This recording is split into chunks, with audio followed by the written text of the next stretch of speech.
காட்டுகிறதுன்னே வந்து அவங்க கமெண்ட் அடிச்சிருக்காங்க. அதாவது ஒரு 2014க்கு முன்னாடி.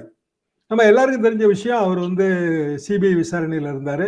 அப்புறம் அவரை வந்து குஜராத் மாநிலத்துக்குள்ளேயே நுழையக்கூடாதுன்னு சொல்லி அவர் உத்தரப்பிரதேசத்துல இருந்தது.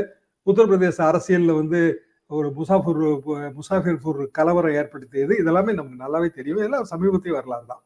அப்போ எந்த இடத்துல வந்து அமித்ஷா தலித் ஓட்டு வங்கியை தலித் ஓட்டு வங்கியை கணிசமாக பெற்று வைத்திருக்கிற சூழலில் இந்த செயல்ல இருந்து பேக் அடிக்க மாட்டேன்றாரு.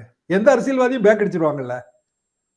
ஏன்னா அவர் வந்து மோடியை காம்பீட் பண்றாரு. எப்படி சார்?